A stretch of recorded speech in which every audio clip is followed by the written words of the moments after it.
I'd love to get insight into why it seems inevitable to become frustrated or annoyed with a loved one's chronic, although usually non-fatal illness symptoms. I'd love to know how, even while caring deeply for someone with a chronic physical condition, it seems impossible to suppress what might even be anger while witnessing them suffer even minimally. Well, it's one of the terrible things that you see in any case of illness, especially chronic illness, is that the person with the illness is often blamed for the problems that the illness causes. And some of that's just difficulty in differentiating between the person and the illness. When my daughter was ill with rheumatoid arthritis, she had to sleep a lot, 16, 17, 18 hours a day. And even during her minimally awoke times, she was likely to nod off. And that made getting her to school and so forth quite difficult. And it was very challenging to not be morally judgmental about that. When she was a teenager, it's often difficult to get teenagers out of bed. And it was just very challenging to differentiate the illness from the person.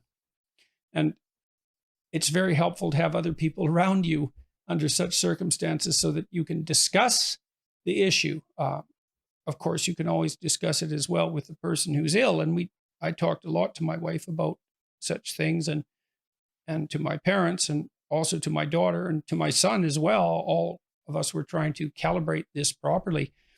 Her as well, because she didn't want to add misbehavior to the list of illness symptoms.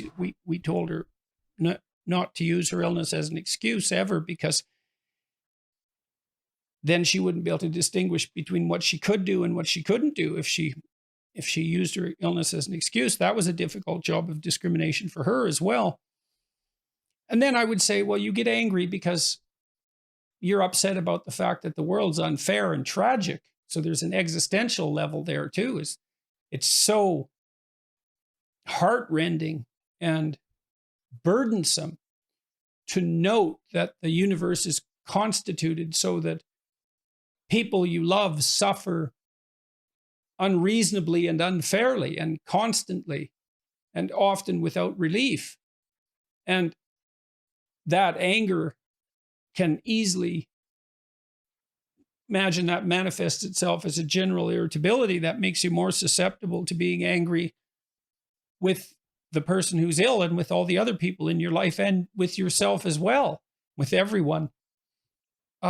It's best, to the degree that it's possible, to dispose of that generalized resentment, because justifiable as though it might seem, it is not. I've never seen it to be helpful. Shaking your fist at God is not a constructive way of dealing with the world, even though it does appear that there are plenty of reasons why such shaking might be justified. It's not a place that the human soul should go. And then the third factor that's important, I would say, is that if you find yourself angry when you're in the position of chronic caretaker, it's really possible that you need more help. If you're dealing with someone who has Alzheimer's disease, for example, or any chronic degenerative neurological condition, or any chronic degenerative condition in general, there's only so much you can do before you can't do any more, or even that much.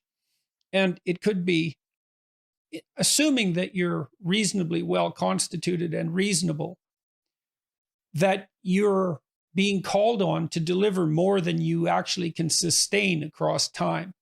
And 2 seriously ill people are not better than 1.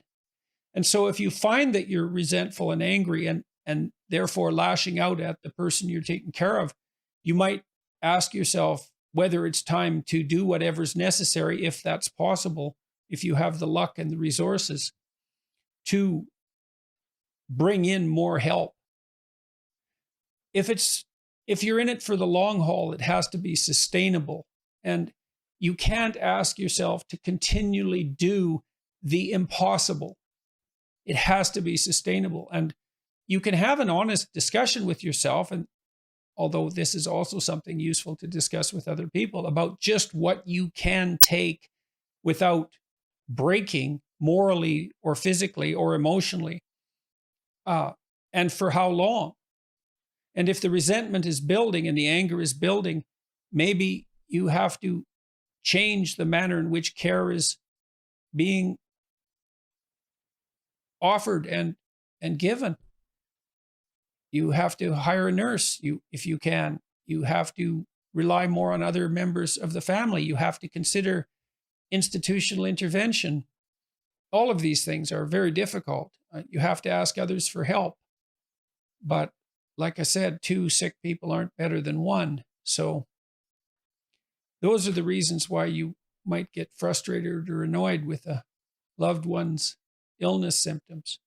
I don't think it's a mystery at all why you get annoyed and angry. The mystery is how it's possible for so many people to engage in long-term care of others without being angry and irritable. That's the miracle. That's the mystery.